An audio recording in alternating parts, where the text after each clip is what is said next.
Y hoy para celebrar ese día nos acompaña Paqui Cortés, orientadora laboral en la Fundación Secretaria Getano, y Ricardo Castro, representante hoy de Redgra, también es un especialista en la educación comunitaria, educador popular, defensor de derechos humanos, y también está con nosotros Marina Carbonell, abogada especializada en extranjería y directora en Granada Acoge.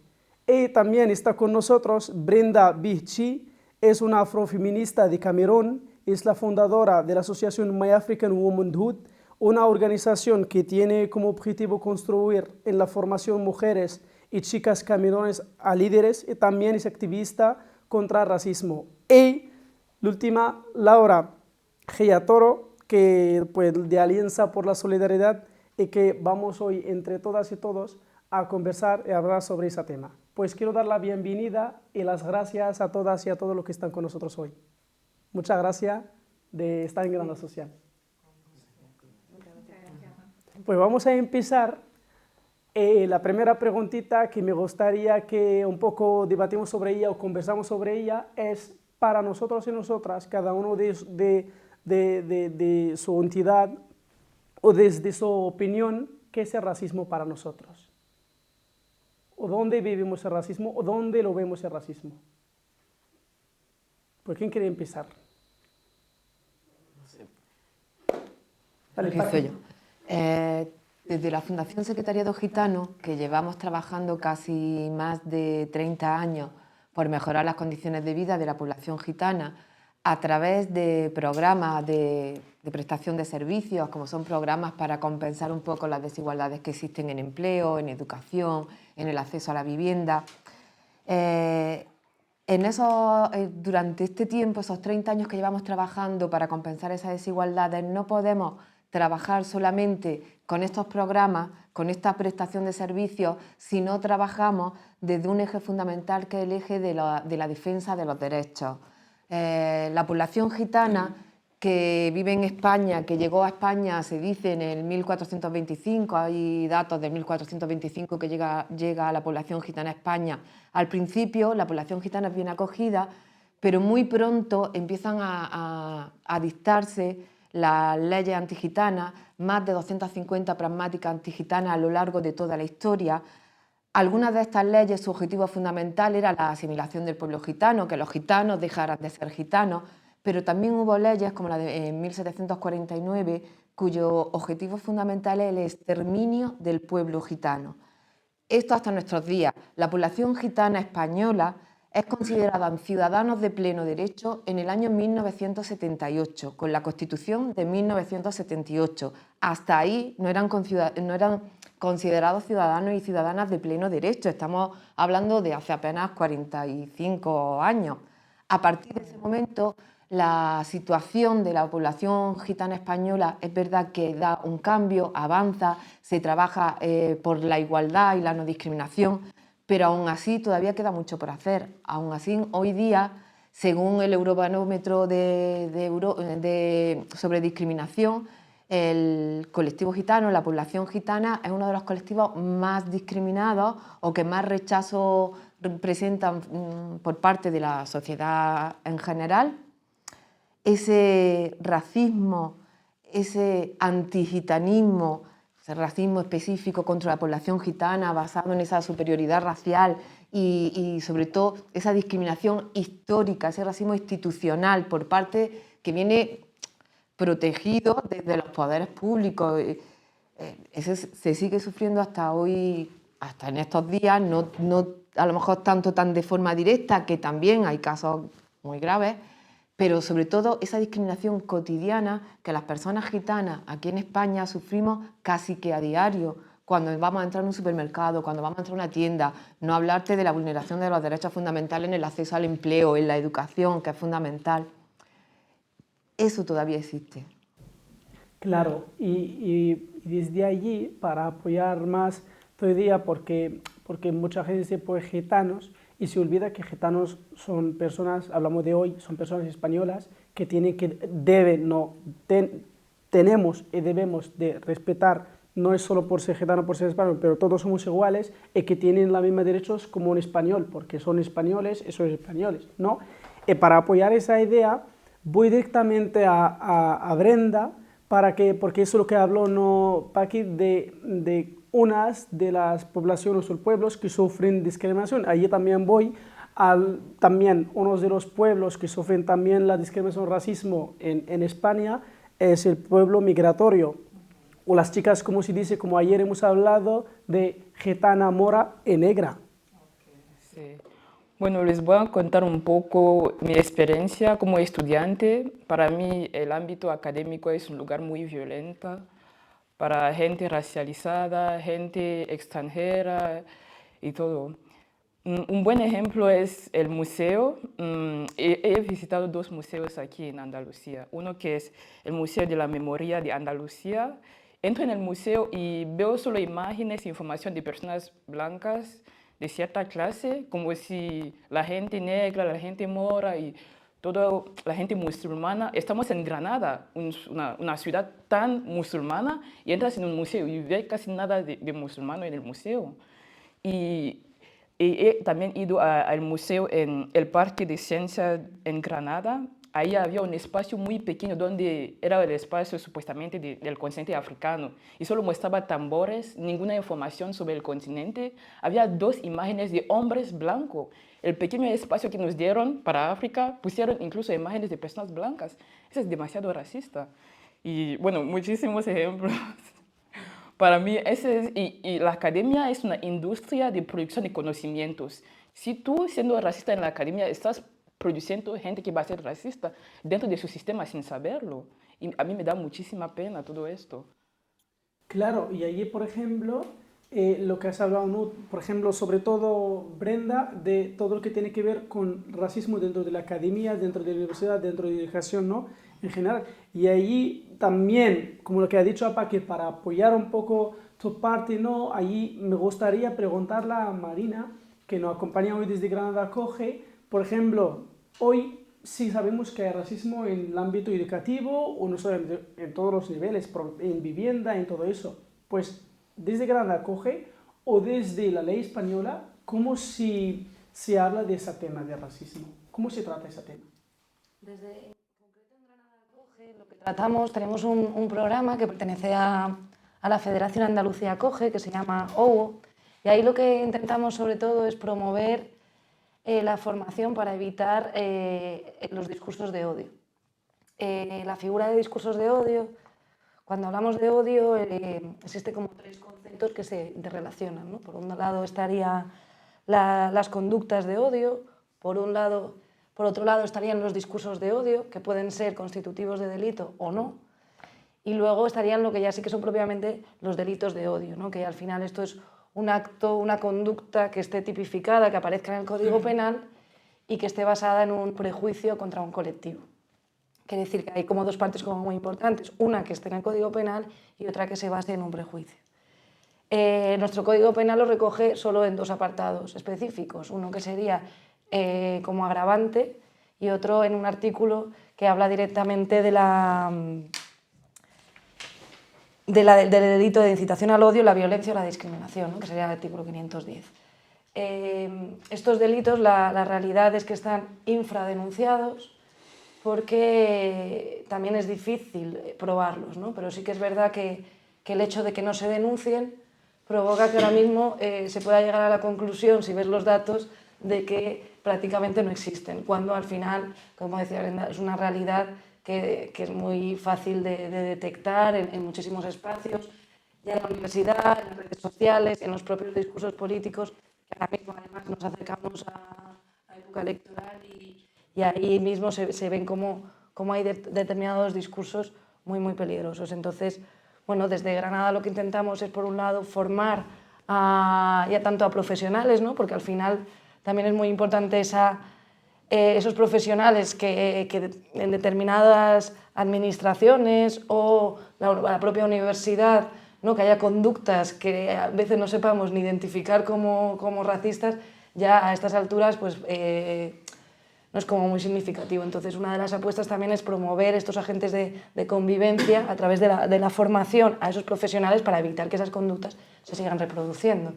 Y también, bueno, pues, acompañar a posibles víctimas y asesorarlas en todo el proceso de denuncia, que sería, ¿no? Entonces, Claro, y ahí también, muchas gracias Marina, y ahí también pues necesitamos que no solo, por ejemplo, las entidades trabajan con las víctimas o ayudamos a las víctimas, pero también tenemos que ver la otra parte que apoya el racismo, la otra parte que, por ejemplo, hemos hablado de racismo institucional, y, por ejemplo, ese no es culpa mía, ni es culpa de ninguna persona que sufre racismo, pues es una culpa, así claramente voy a decir, es una culpa de lo que tienen poder, lo que ha dicho Paque, ¿no? De lo que tienen poder. Y allí, por ejemplo, que también, pues, lo que, por ejemplo, se hace dentro de Redgra, como actividades de apoyar a refugiados y estar con ellos a su lado y tal, e intentar un poco defender los derechos humanos, sobre todo de refugiados, ¿no? Y de personas migrantes. Si quiere comentarnos un poco, Ricardo, cómo tratáis esos temas con refugiados que tenéis en Amani o en Redgra. Vale, pues frente, digamos, al tema de racismo, es importante entender que cuando venimos como refugiados, ¿sí? O cuando decidimos migrar, es porque tenemos unas condiciones estructurales de violencias económicas, bueno, nos podemos imaginar diferentes condiciones y que tomamos la decisión y la travesía de llegar a otro lugar, ¿cierto? Entonces, cuando llegamos acá, esperamos de una otra manera como que nuestros derechos, que nuestros lugares de origen son vulnerados, pues no pase lo mismo, ¿sí? Y nos encontramos primero con una ley de extranjería que sigue siendo racista estructuralmente, ¿sí? Estamos hablando de una cuestión institucional, que no podemos estudiar, no podemos trabajar o acceder a diferentes servicios, pues ¿por qué? Porque no tenemos un documento, un papel. Es decir, en ese ejercicio de la ley de extranjería ya hay un racismo estructural, ¿sí? Entonces, en la Redgra, pues que conviven diferentes organizaciones, Provivienda, Granada Acoge, ASPA, entre otras, ¿sí? Pues lo que se busca es orientar a las personas que llegamos ahí y decir, necesitas papeles, refugio, pues esta organización te puede brindar capacitación en esto. Acabas de pasar por un duelo migratorio, no nos imaginamos lo difícil que es venir a España, ¿sí? O sea, la travesía que implica esto, independientemente de la forma que se haga, ¿sí? Es muy complejo. Tenemos todos un duelo migratorio. O sea, no salimos de nuestras casas por gusto, ¿sí? Entonces llegamos acá y ese proceso de duelo migratorio, pues hay que ir con personas especializadas que nos ayuden a comprender que hay un duelo migratorio, ¿no? Que nos hace falta, que acabamos de pasar por un trauma, que tenemos un shock. Ese tipo de cosas, pues hay diferentes organizaciones que hacen parte de la Redgra, que tienen proyectos y demás, que lo trabajan desde la danza, desde la música, desde diferentes actividades deportivas, entre otras, ¿sí? El tema de la asesoría legal es supremamente importante porque, como lo digo, sin papeles no eres persona. Si no tienes papeles, no tienes documentos, no puedes desarrollarte como persona. No puedes trabajar, te toca dormir en la calle o tener diferentes condiciones. Entonces, en la Redgra, pues hay Amani, ¿sí? Principalmente, que tiene algunos pisos para personas refugiadas, en condiciones ya muy extremas, que digamos que se los habilitan o los dirigen a diferentes programas. Creo que Granada Acoge también tiene, Provivienda, la Cruz Roja también, bueno, realmente llega gente todo el tiempo. Entonces, digamos, dentro de ese sentido, pues por el refugio y la acogida, pues vemos que cada vez se complejiza más ese tema. Y vemos también como una ola, ¿no? Para algunos sí hay refugio y acogida, o más que todo, acogida. Para unos son bienvenidos y para otros no son tan bienvenidos, ¿sí? Entonces, pero la ley es la misma. Eso lo vemos como en las actitudes políticas de cada organización realmente. Claro, porque un futbolista que viene a España desde otro país, por ejemplo, de África o de dónde, ese no es un migrante, porque es una persona que viene con dinero y viene a ahorrar dinero.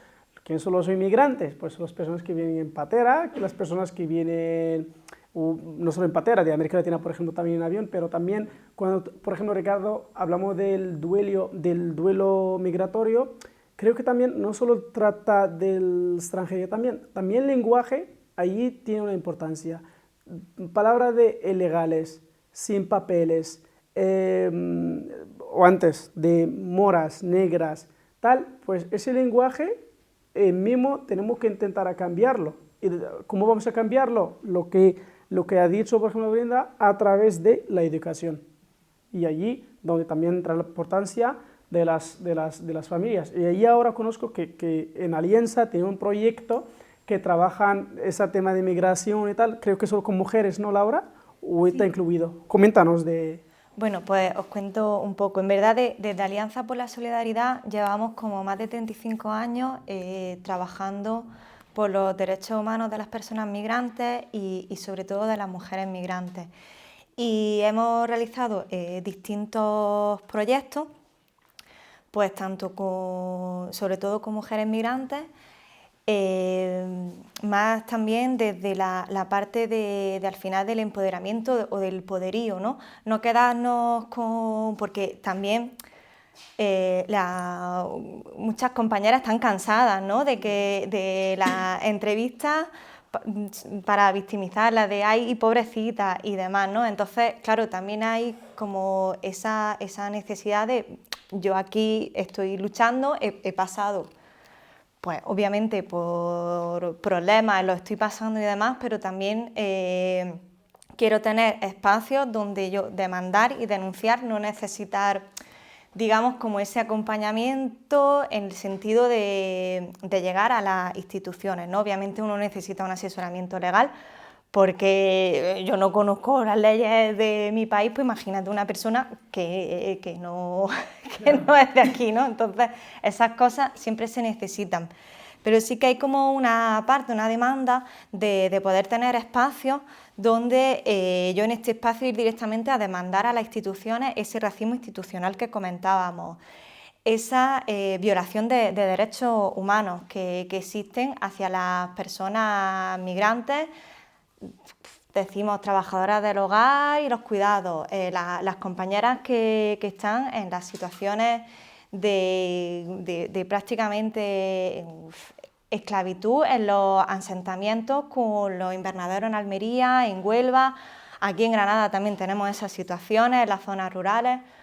Pues bueno, en Alianza pues nos gusta un poco trabajar de esta forma, ¿no? En contacto con las colectivas, asociaciones, porque al final, pues bueno, lo estamos viendo aquí, ¿no? O sea, las personas que sufren racismo, que han tenido que emigrar de sus países, se asocian y luchan también por sus derechos, ¿no? Y creo que como parte al final de una organización, pues grande, pues creo que nuestro papel tiene que estar ahí como de ese apoyo de acompañamiento, de ir viendo pues que es necesario actuar ahora, ¿no? Un poco ese es el trabajo. Y bueno, proyectos, pues os puedo decir algunos nombres: Aliadas por la Cuidadanía, con los derechos a los cuidados, con la dignificación del trabajo a los cuidados, la salud mental, que al final, pues como comentaba Ricardo, ¿no? El duelo migratorio, pues al final es que eso a la salud mental afecta mucho, ¿no? Mujeres rurales y urbanas, que lo hemos estado trabajando en asentamientos de Huelva y Almería con compañeras que viven allí, trabajan al final en los invernaderos, en la fresa.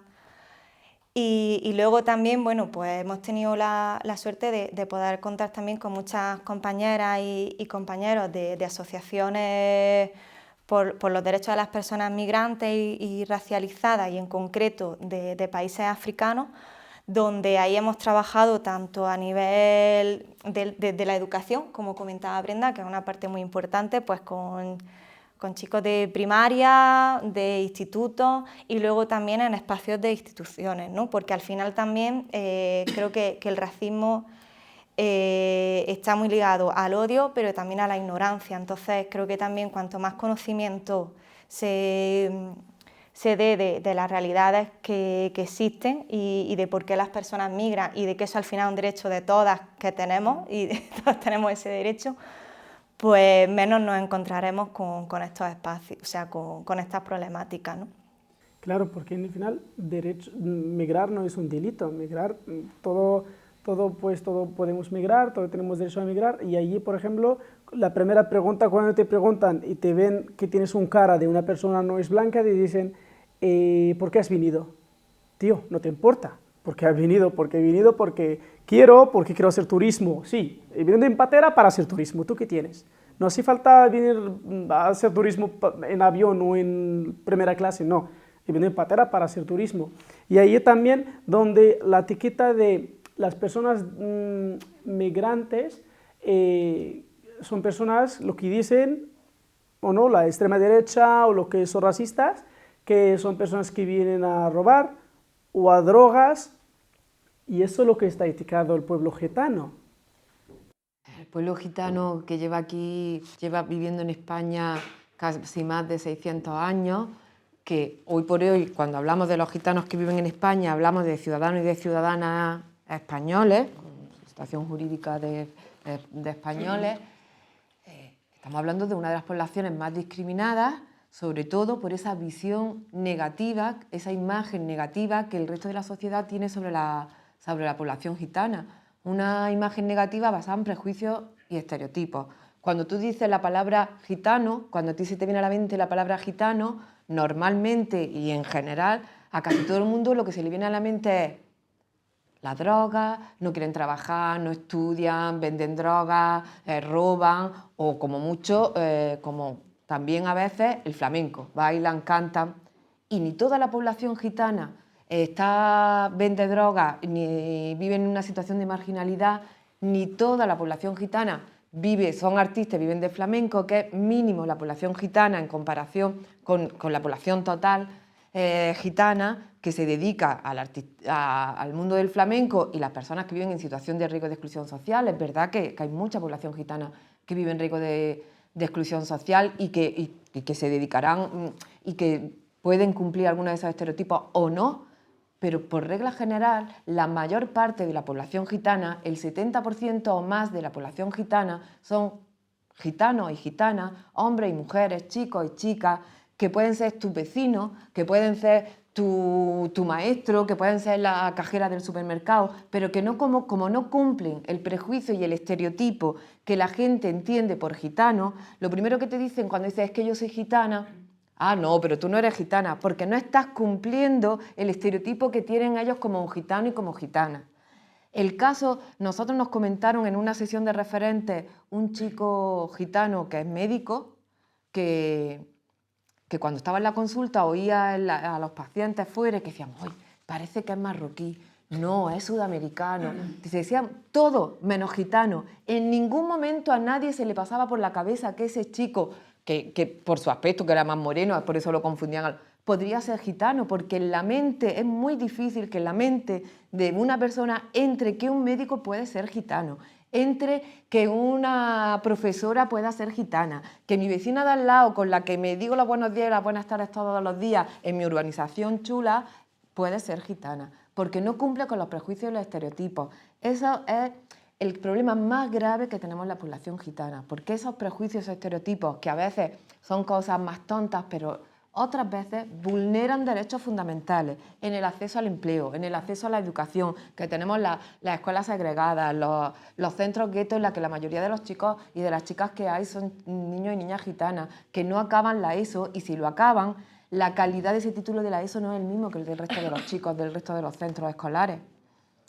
Ese es un grave problema que tenemos. Desde la Fundación Secretariado Gitano hemos hecho desde el año 2005 campañas de sensibilización para trabajar prejuicios y estereotipos. Como las primeras, Conócenos antes de juzgarnos, Tus prejuicios son las voces de otros, hasta la última ya del tatuaje.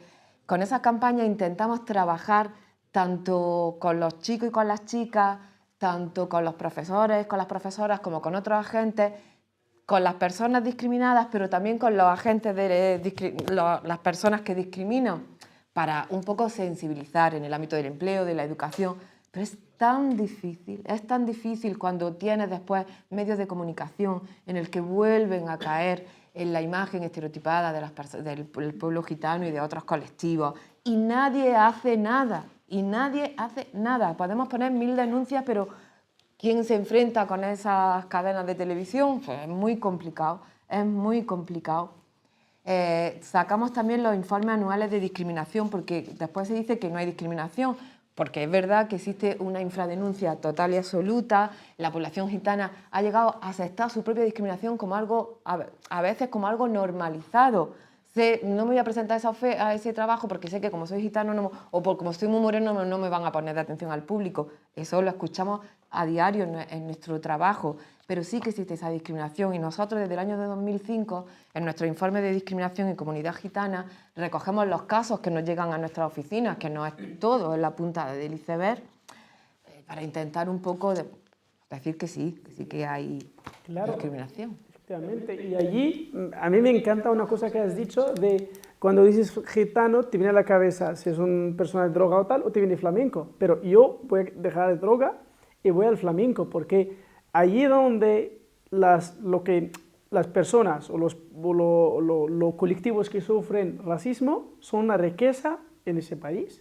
Y ahí, por ejemplo, hablamos, lo que ha dicho Brenda, que Granada es una ciudad musulmana, tenemos Alhambra, tenemos Albaicín, tenemos tal, que es una historia ahí árabe, musulmana, y está, y luego vas a disfrutar del flamenco y tal, pues Granada está, por ejemplo, Granada en ese caso, está ganando gracias a los que sufren racismo, y eso es lo que eso no entiende la gente. Y allí, por ejemplo, a mí me gusta escuchar a Brenda, si nos puede comentar, pues si conoces alguna historia de alguna mujer que ha sufrido, por ejemplo, racismo tal, porque lo sé que ahora está estudiando algo que tiene que ver con mujeres y género, ¿no? Sí, pues las mujeres no blancas sufren mucho del feminismo blanco, porque el feminismo blanco pone en centro una mujer de clase media, cis heterosexual y sus discriminaciones, cuando sabemos que dentro de la categoría de mujeres, ella es la que menos ha sufrido, porque vamos, tenemos las musulmanas, las trans, las negras que fueron esclavizadas y muchísimas otras mujeres. Y usualmente en la academia, lastimosamente, cuando se quiere hablar de la mujer africana, se pone una imagen de una mujer vulnerable, con un hijo sobre su espalda, que no tiene derechos sobre su sexualidad y no sé qué. Y son cosas muy falsas que en el continente africano tenemos países que han sido liderados por mujeres. Vamos, Etiopía ahora tiene una presidenta mujer, Tanzania, y el país con más incidencia de mujer en el parlamento ahora es Ruanda, con 61% de mujeres. Esas son mujeres africanas. Y lastimosamente seguimos con de que el feminismo africano es el más recién, no es poderoso. Antes del siglo XIX teníamos sociedades matriarcales y creamos en dioses, tenemos jefes de pueblos que eran mujeres. Es el colonialismo que vino a romper todo esto. Nuestras mujeres son poderosas, poderosísimas. Y yo siempre digo que las mujeres blancas del occidente tienen muchísimo que aprender de las mujeres africanas. Ese es mi punto. Claro, y eso es verdad, porque casi en mi caso, por ejemplo, que trabajé el año pasado, la verdad tenía suerte y agradecido a la Asociación Mujeres en Zonas de Conflictos, que trabajé con ellos en lo que ha dicho el ámbito rural, lo que sufren las mujeres en el ámbito rural, he visto muy bien lo que sufren las mujeres en el ámbito rural. Una de las cosas que he visto y acompañado en ella, que he visto mujeres que pues para que puede trabajar con una persona, tiene que acostar con él. Y eso no es un caso de una mujer, un montón de mujeres. Y luego una mujer, por ejemplo, africana, pues siempre lo que te viene a la mente, te viene limpieza o prostituta o no sé qué. En el mismo caso de América Latina, por ejemplo. Ahí me gustaría preguntarte una pregunta, Marina, por ejemplo, una mujer, en ese caso, por ejemplo, no es hombre, pero en ese caso voy a hablar de una mujer, por ejemplo, que sufre ese tipo de racismo y tal. Para denunciarlo, ¿dónde tiene que acudir? ¿Dónde puede buscar un acompañamiento? Es que al final el problema también parte y mucho de la propia ley de extranjería. Si estamos ante una ley que invisibiliza a muchísimas personas en su proceso para conseguir la documentación, esa invisibilización les hace vulnerable todavía más a esas personas. Siempre existe el derecho a la justicia gratuita, estando en una situación administrativa regular o irregular, y ante cualquier violación se puede denunciar, y de hecho si estamos hablando de violencia de género será también una forma de proteger luego a esa persona y conseguir la documentación, ¿no? Pero Pero ¿qué debe de hacer? O sea, al final yo creo que tenemos que hacer una lucha también de poner todas las irregularidades que la propia ley de extranjería provoca, que es eso, pues partiendo de si estamos hablando que el proceso más usado o más general para conseguir la documentación es el arraigo social y está condenando a 3 años de invisibilidad, pues durante esos 3 años las personas se ven en una situación mucho más vulnerable. También además creo que hay que luchar y velar mucho por el derecho laboral y el acceso al empleo de todas las personas, pero además hay determinados empleos que afectan más a determinados colectivos, pero que en general hay que dignificarlos y que velar también porque haya una normativa.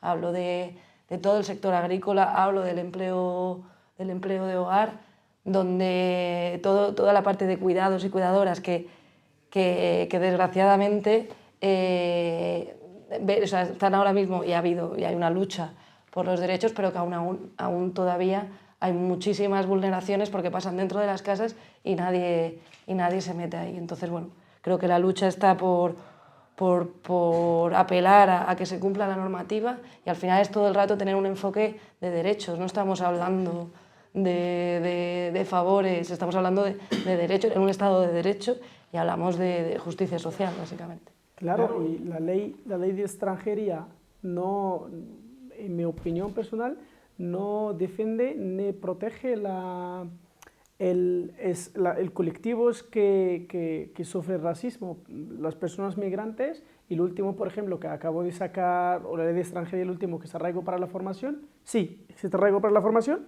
pero ¿dónde está la formación? Eso es lo que ha hablado, por ejemplo, Ricardo, de sí, vamos, muy bien que hay un arraigo para la formación, 2 años, no han quitado que tenemos que buscar un contrato, la mayoría de las personas no saben que ese contrato tengo que comprarlo con 7.000 euros, 8.000 euros o 5.000 euros, y allí, por ejemplo, sé que tengo la ley allí, pero no tengo formación. Mucha gente, por ejemplo, ha ido a buscar formaciones, ha dicho, mira que en la extranjería han sacado esa ley, y gente que son de administración pública dice, no sabemos esa ley, pues no hay esta conexión.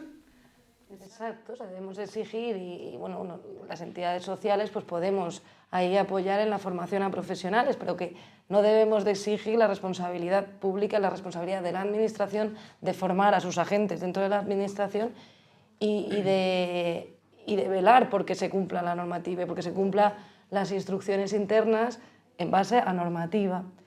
También, además, yo creo que debemos de denunciar más los hechos. Las entidades, las personas, las víctimas, ¿no? y ya sea a través de la Defensoría del Pueblo, del Ciudadano, a través del Servicio de Apoyo a la Víctima.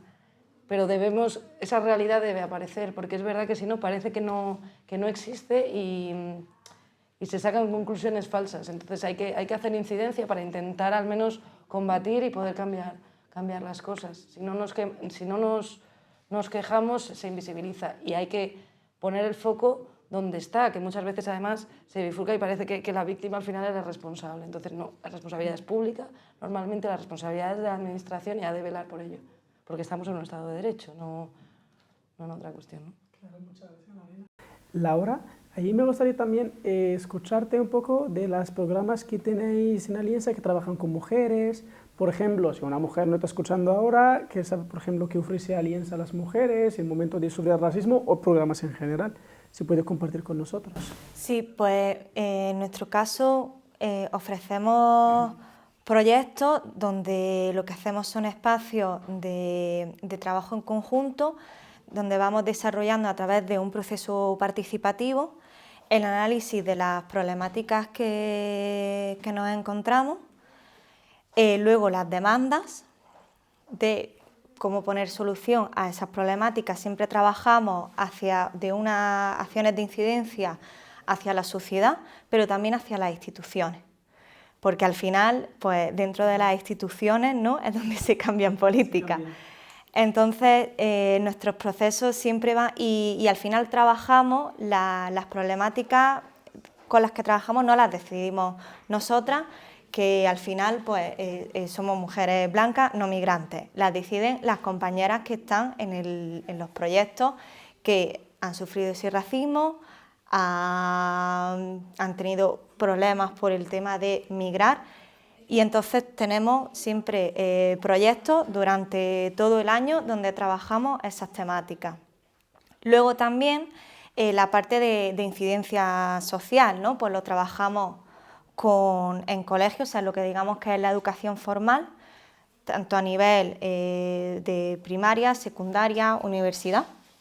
Y siempre son espacios que no lideramos nosotras, sino las mujeres activistas por los derechos de las personas migrantes. Nosotras estamos ahí de apoyo para organizar la actividad, para la presentación del proyecto y poder tener los recursos económicos para esos espacios que se demandan, ¿no? Dentro de las propias colectivas de mujeres migrantes y también de las mujeres migrantes en general, ¿no?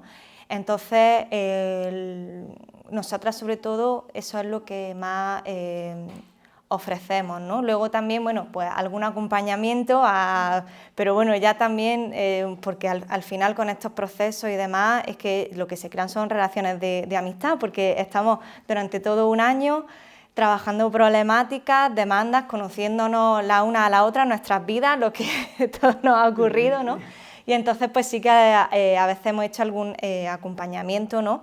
A alguna de las compañeras que nos ha pedido, porque al final son espacios que son inseguros. Cuando tú vas a la jefatura de policía o a la administración, o lo que decíais de la respuesta que dan, pues es verdad que, no sé, yo no me siento cómoda, pues imagínate alguien que desconoce también esos espacios. Entonces algún acompañamiento también hemos hecho, pero como que nos parece más desde nuestro papel esa parte de generar esos espacios donde todas las mujeres migrantes que tienen su voz, que son activistas, que luchan por sus derechos y los de sus compañeras y al final de todas las personas que quieren migrar de un país a otro, pues tengan esos espacios, ¿no? Para conocerse, para hablar sobre las problemáticas y para proponer soluciones y demandar esas soluciones y visibilizar,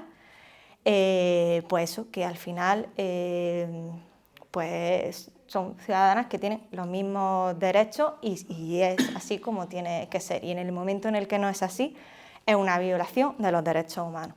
Claro, y así es, porque en el final las mujeres migrantes no son mujeres sin voz ni sin poder, son mujeres que tienen poder y que tienen voz desde el principio.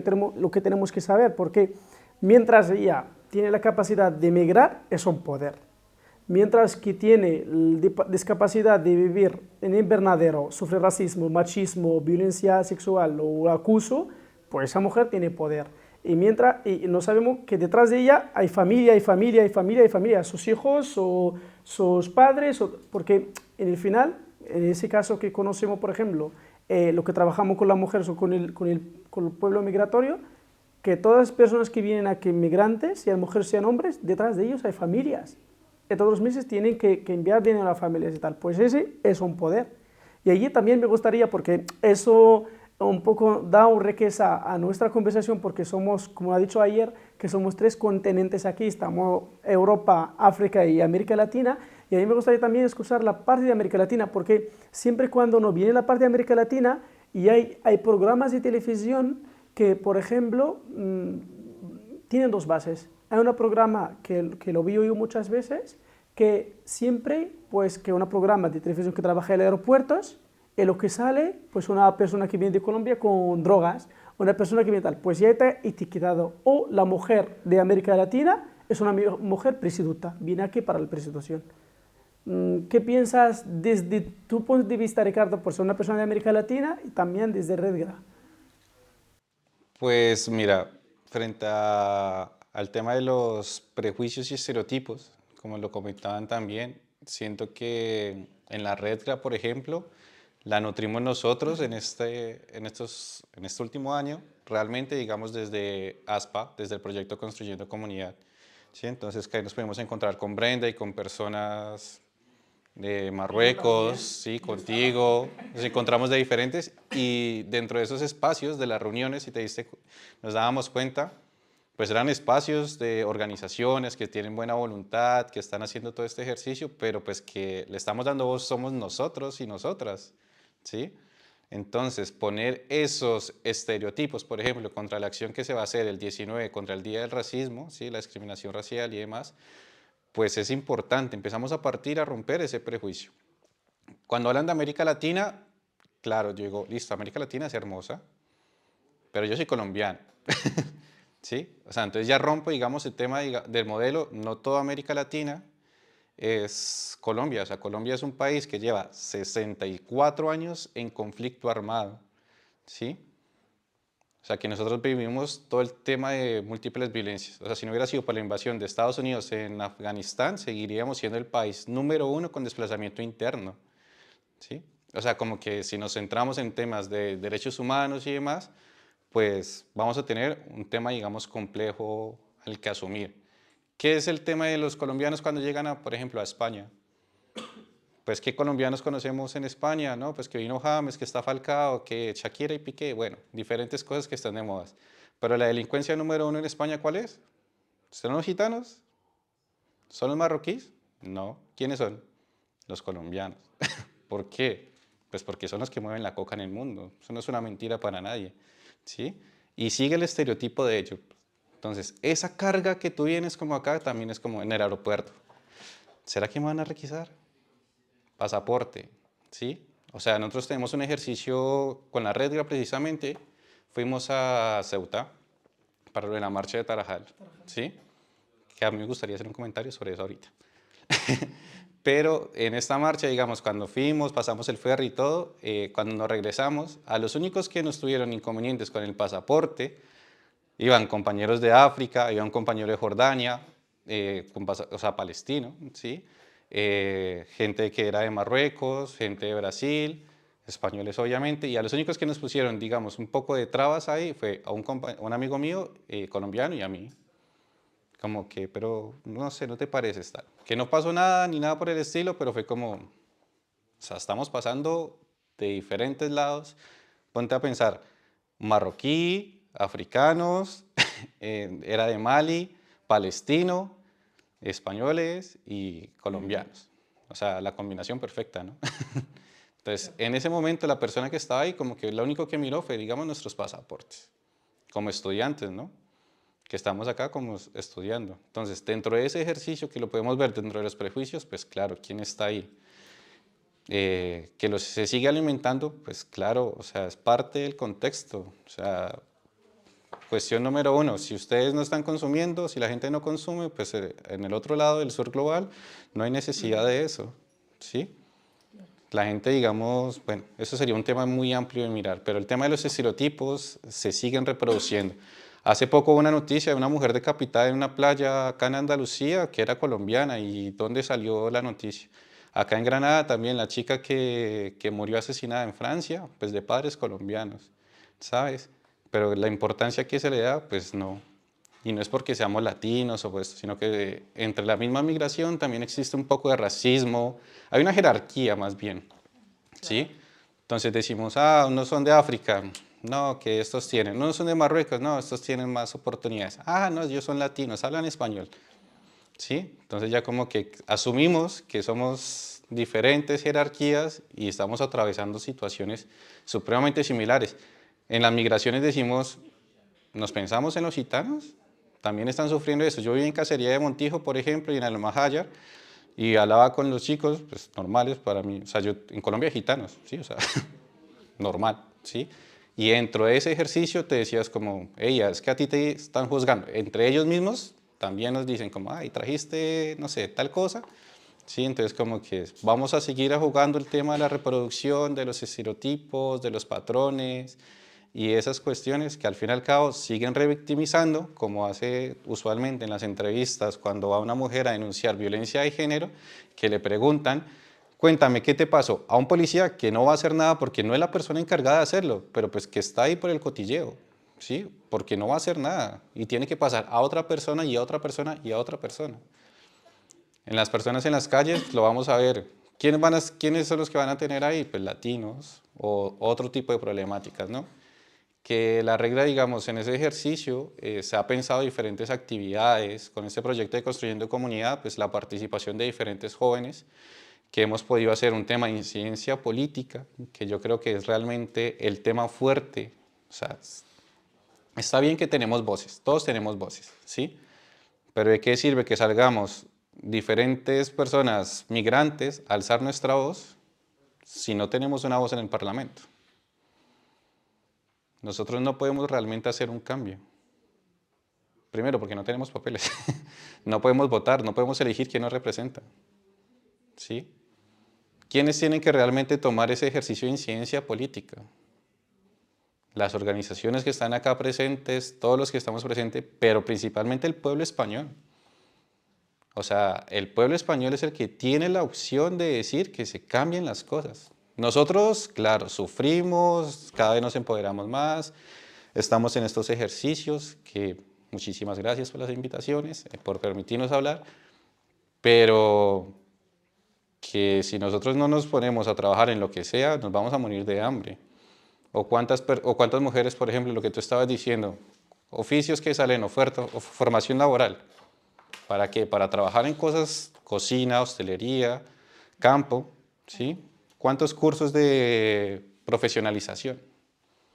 ¿A quién le interesa tener una persona migrante formada en varios idiomas? ¿Cuántos idiomas se hablan en África? Preguntémosle solamente, digamos, yo tengo compañeros que hablan inglés, francés, árabe, castellano, ¿sí? Claro, que al final las personas que por ejemplo, que lo que ha dicho no Paque antes del médico ese, que pues un marroquí o no sé qué, una América Latina, pues simplemente le ha ido a la cabeza, ¿qué tal? Pero es un mensaje que tú has dicho, Ricardo, que tienen que saber que las personas también migrantes que vienen, sí, yo por ejemplo lo conozco y lo reconozco porque he hecho un estudio y tal, que lo sé por ejemplo que en 90 y 2000 las personas que vienen en ese momento son personas por ejemplo que no tienen estudios, ¿qué tal? Pero personas que vienen ahora, en mi patera han venido personas, tienen licencia en la educación en inglés, no sé cómo se llama, en mi caso, pues graduado en Derecho en Marruecos. Y no solo, un montón de gente que viene ya preparada, pero luego el único trabajo que hay, y ese es el problema de extranjería otra vez que la que ha sacado, que arraigo para la formación, es un arraigo, si queremos decir así, delante de esas cámaras de mierda. ¿Por qué? Porque lo que tienes es limpieza, agricultura y sale ahí marketing. Claro, no, o sea, es que la ley de extranjería en sí no es la única traba, el arraigo por formación, que además es una figura nueva y que todavía falta como más recorrido, pero es que es todo.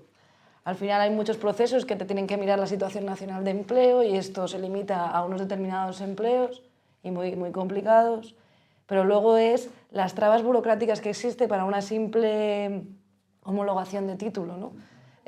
Como al final todas esas trabas obligan a la persona que acaba de llegar a territorio español a prácticamente olvidar toda su formación y decir, bueno, pues tengo que partir de cero, cuando en realidad todo el bagaje podría ser mucho más sencillo con un trámite muchísimo más sencillo, ¿no? Que no excluya. Pero a día de hoy sigue siendo muy complejo homologar o determinadas homologaciones dependiendo del país de origen.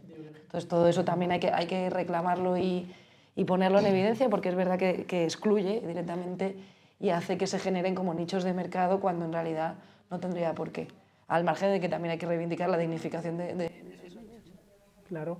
Y ahí, por ejemplo, también yo me acuerdo un comentario que le ha hecho Ikram, que es una chica pues, marroquí musulmana que estaba con nosotros ayer, dijo pues que el momento que ella hizo, porque ella lleva velo, el momento que estaba estudiando pues, en el instituto tal, pues al primer momento que tiene un conflicto con su compañera de clase, pues el primer que ha dicho, Allahu Akbar, ¡pum!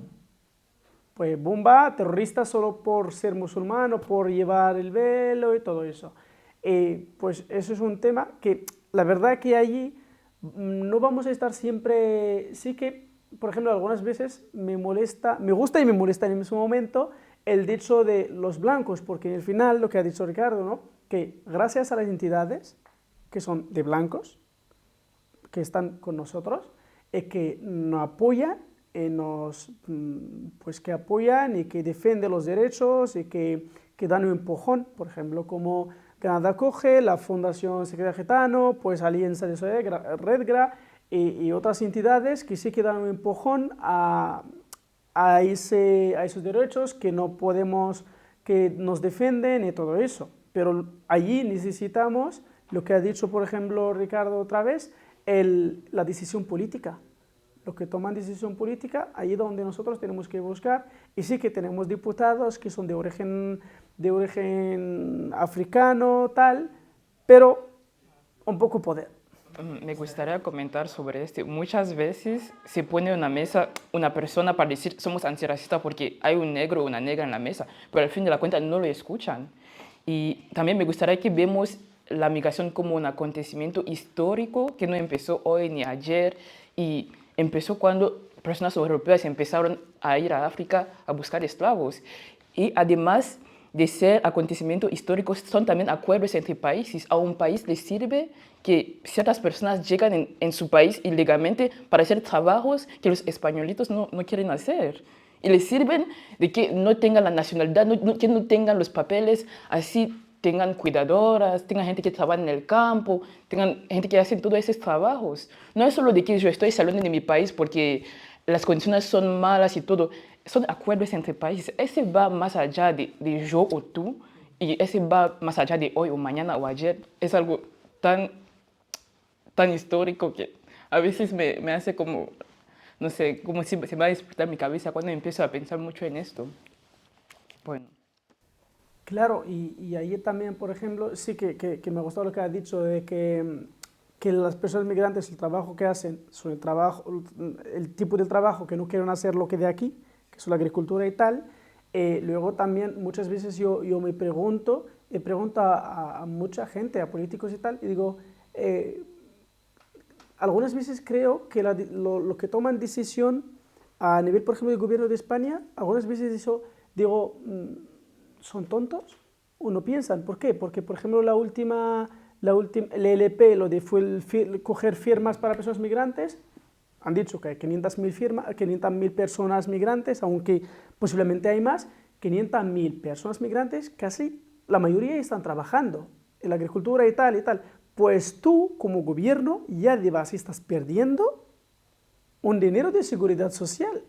Pues a esas personas 500.000, dale permiso de residencia, y allí, pues 500.000, por ejemplo, la agricultura, mínimo lo que paga un jefe, una empresa para una persona, jornada completa, mínimo son 400 euros. Pues 500.000 personas por 400 euros, pues allí tenemos un dinero. Pues allí es donde pienso, y allí, por ejemplo, sí que me gustaría también escuchar, por ejemplo, otra vez a Paqui, pues desde la fundación. Quiero saber también los programas que tenéis, que apoyan al pueblo gitano, que defienden los derechos de los gitanos. Desde la Fundación Secretariado Gitano fundamentalmente trabajamos en el ámbito del empleo y de la educación aquí en Granada. Es una entidad a nivel estatal y en otras provincias, en otros sitios, pero aquí en Granada, en Andalucía, se trabaja sobre todo empleo y educación. Empleo lo trabajamos a través de nuestro programa Acceder. El programa Acceder es un programa que lo que intenta es mejorar la empleabilidad de las personas gitanas. Decir que la Fundación Secretariado Gitano es una entidad intercultural, por lo tanto, uno de nuestros principios es la interculturalidad, por lo tanto, no solo atendemos a personas gitanas. Es verdad que somos la Fundación Secretariado Gitano y de nuestros participantes de nuestros programas, como mínimo el 70% tienen que ser personas gitanas, pero el resto pueden ser personas no gitanas. Tenemos el programa de empleo Acceder, que lo que intentamos es mejorar la empleabilidad de las personas que acuden a nuestro dispositivo, lo llamamos nosotros, a nuestra oficina, a nuestro programa, a través de itinerarios de empleo, en los que preparamos a la gente en las competencias básicas para el empleo, pero también en competencias técnicas y prácticas con formaciones adecuadas al mercado laboral.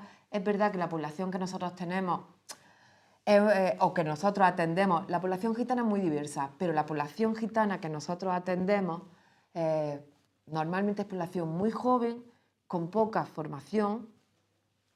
El título de graduado en la ESO a veces, aunque cada vez más, pero es verdad que la formación académica es baja, con muy poca experiencia laboral, y lo que intentamos pues, mejorar la empleabilidad de esas personas. Las profesiones a las que nos dirigimos muchas veces o las que formamos pues son pues temas de comercio, temas de logística. Es verdad que ahora estamos intentando dentro de nuestro programa de empleo, hemos puesto en marcha lo que llamamos, más o menos dentro del programa de CEDER, Empleando Digital, en las que estamos formando a jóvenes chicos y chicas gitanos, digo jóvenes porque son menores de 30, en temas de nuevas tecnologías. Ahora, por ejemplo, se ha puesto en marcha un programa, un curso de programación de PHP, el lenguaje de PHP, y hay chicos y chicas gitanas que están formándose como programadores junior de PHP, y que vamos avanzando un poquito.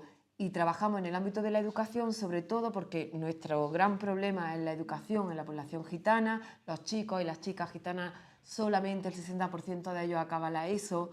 Hay mucho abandono escolar, segregación escolar. Entonces trabajamos porque esos chicos y chicas gitanas, a través de nuestro programa de educación que se llama Promociona, terminen la ESO, pero que además sigan con estudios postobligatorios a través de lo que llamamos el Promociona Plus o el programa de postobligatorios. Fundamentalmente trabajamos empleo y educación, también temas de venta ambulante, con el programa que tenemos que se llama Merca Emprende, que hemos empezado ahora para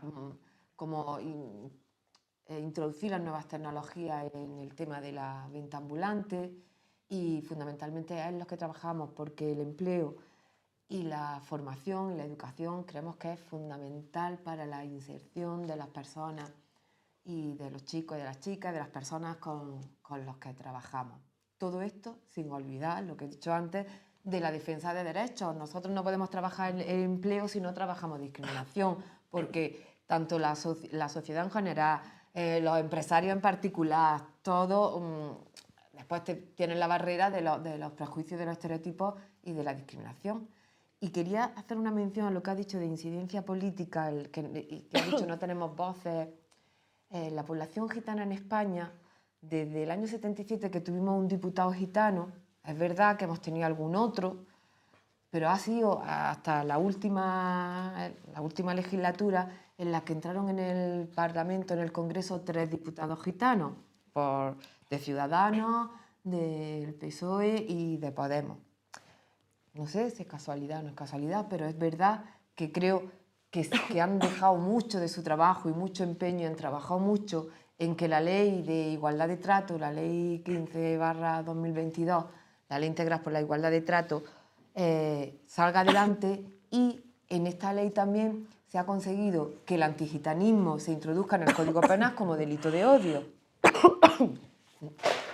No sé si el hecho de que estén estos 3 diputados gitanos por primera vez, pues algo habrá tenido que ver. Por eso, efectivamente, creo que la incidencia política y que estemos representados en las poblaciones racializadas, con toda su diversidad, porque habrá de todo y toda su diversidad, estemos representados políticamente desde los ayuntamientos, los parlamentos autonómicos, es muy importante, es muy importante. No nos vale algunos activistas gitanos que he escuchado hablar decían, si somos en Andalucía, somos la población, es donde más población gitana hay, ¿por qué no hay en el Parlamento andaluz ningún parlamentario gitano? Pues tenemos que estar bien, también tenemos que estar ahí. Perfecto. Pues muchas gracias, Paqui. Ya, pues la verdad que estoy disfrutando mucho de escucharos, pero como que ya no tenemos mucho tiempo, nos quedan 2 minutillos, pues quiero allí en 30 segundos a cada una y cada uno escuchar algún mensaje porque todas y todos hemos hablado de la decisión política, o quién decide. Pues quiero que en 30 segundos pues llega vuestro mensaje a lo que deciden políticamente en ese país. Pues empezamos con Laura. Pues bueno, yo creo que es muy importante demandar política antirracista, porque al final no vale, ¿no?, con no ser racista, sino que necesitamos política antirracista, política de verdad equitativa, fuera la ley de extranjería que tenemos, porque vulnera los derechos humanos, y que al final el hecho de que vengan personas de otros países a nuestro país, lo único que eso hace es que nos enriquezcamos, que puedan tener los mismos derechos, que la sociedad en general podamos también tener y poder al final pues disfrutar, enriquecernos de todos esos conocimientos y sobre todo que al final pues es bastante importante, ¿no? Como comentaban, que si dejamos de explotar a los otros países del sur global o como los queramos, al final los países que seguimos explotando, a los que seguimos, pues si acabamos con esas políticas, también estaremos en un mundo mucho mejor, que no sea necesario que haya personas que se pongan en peligro para viajar, pero que al final si hay vías legales y seguras, reales, no habrá esos peligros. Y también igualmente si dejamos de explotar otros países, pues también evitaremos que al final esa desgracia. Vale, dos cosas. La primera de ellas es como recordar lo del 19 de marzo, el Día de la Discriminación, que se va a celebrar acá en Granada, en el Paseo del Salón, el Día de la Discriminación contra la discriminación racial. Me parece importante, también siguiendo la línea de Laura, este día, que es el 21 de marzo, en los años 60, es la masacre de 69 personas en Sudáfrica por una ley del apartheid. O sea, estaban protestando contra una ley de clases en el apartheid. Es decir, estamos volviendo a un tema de las leyes. El apartheid fue una ley que cobró la vida de cientos de personas, ¿sí?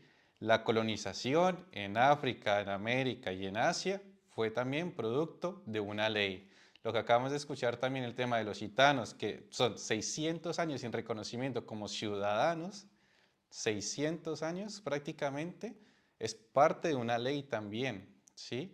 La ley de extranjería le está causando la muerte a decenas de personas. O sea, nosotros fuimos al tema del Tarajal porque la Guardia Civil asesinó a 15 personas, les dispararon en el agua gases lacrimógenos y balas de goma, las asesinaron. Ahorita vimos en Italia también que murieron más de 60 personas intentando cruzar por una ley de extranjería, ¿sí? A nivel pues, europeo y pues acá en España sigue cobrando la vida. Y no estamos hablando de las personas que solamente por intentarlo, sino acá adentro que se están suicidando o que están corriendo su vida porque no tienen oportunidades.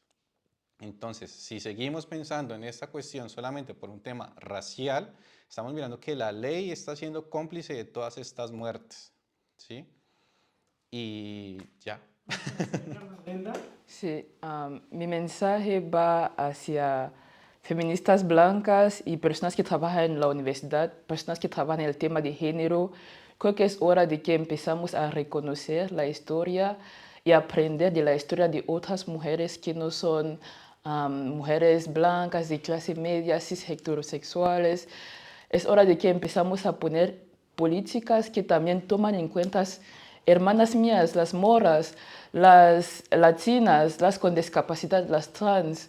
Así, ese se llamará un feminismo de verdad. Pues yo, como creo que la educación es fundamental y tenemos que garantizar, los poderes públicos tienen que garantizar el derecho a la educación, pero una educación de garantía, pues quiero que, por favor, se tomen las medidas que creo que ya se están empezando a tomar para no a las escuelas segregadas, las escuelas gueto, donde solo hay chicos, niños y niñas gitanos y niños inmigrantes.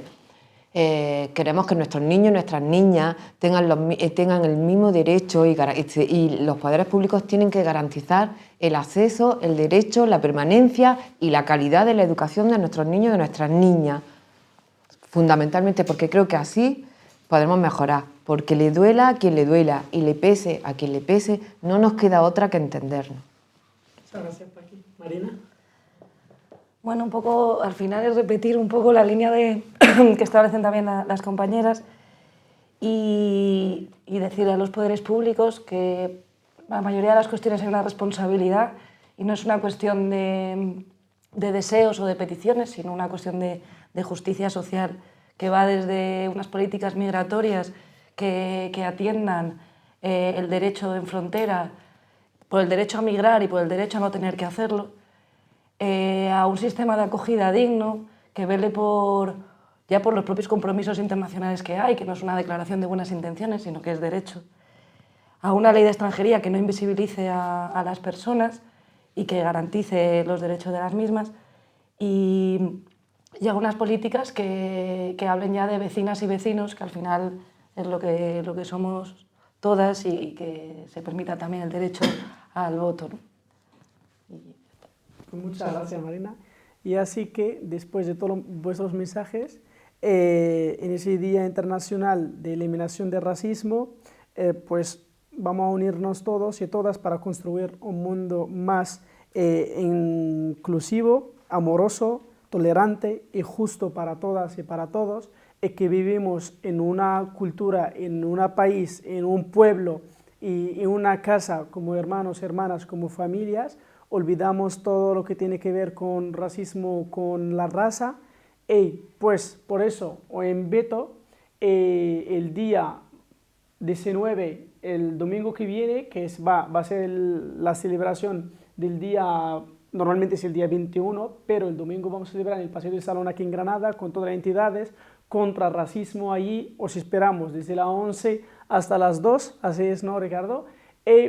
Pues esperamos que unáis a nosotros y a nosotras para defender los derechos humanos y para estar contra el racismo.